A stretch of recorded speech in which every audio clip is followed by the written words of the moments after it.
Hi, Elaine. Hi. So, I was driving down Valley Parkway and I noticed you have your flag and your cross, and I just would like to know what brings you out here with the flag and the cross. Well, I know that there's about 10,000 young people that are dying every year in America, and they're dying from things that are preventable, and that Jesus is the answer. And I know that without Jesus, I wouldn't be alive. And I know that He's the hope for my loved ones that are going through hard things. And I know that without the cross, there wouldn't even be an America. And that for there to continue to be an America that's strong, that we have to turn to Jesus, because He is the answer, He's the way, He's the truth.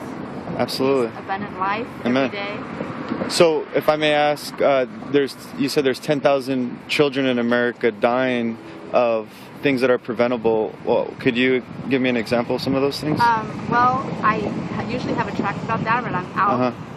There's like 50,000. Well, there's 10,000 young people that died, but there's more like 2 million that died. If you count all the ages of alcohol-related deaths, of suicide.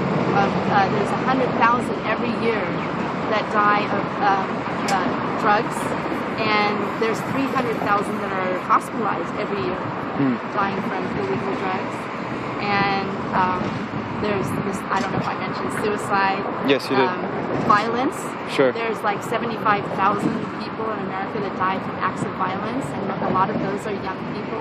Wow. And smoking kills about 500,000 a year, mostly lung cancer. Right. And these are preventable things, such as depression.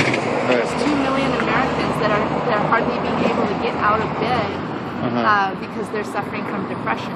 Right. Jesus is the answer for all those things. So absolutely. If we don't make Him known, I'm just here to pray for my city, and I'm just here to raise Him up. And if people see it and they remember to turn to their Bibles, or go and tell a coworker who's depressed that Jesus is the answer, then I think if everybody did a little part like that, we'd have a different city and we'd have a different country. Because we're in Escondido, California right now. I thought you were praying when I walked up to you. Are you praying for the city right now? Yeah, that's what I'm praying for. Are you also praying for our nation? Absolutely. The election's coming up, and that God would put godly leaders, because if there are people who have no character in office, then our country will have no character. So we need to pray for people who will have that love that Jesus had. I agree. Do you think that we as a nation right now are moving towards God, or are we moving away from God right now? I think some people are moving. There's a revival in small little clusters all over America, and I think that the darkness is getting way, way more dark every day.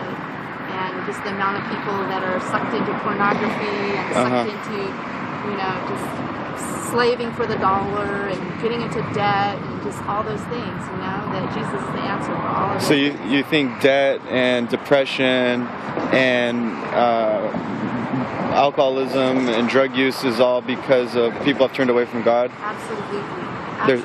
You think that they're searching for something in those distractions that only God can fulfill? I think God made them, and He's a God of love, or we wouldn't even know how to love each other. He invented love, and He loves us so much that He didn't just say it. Right. He came down and He looked all through time, and He said, now how can I show them what love is? Sure. And love is dying for one another.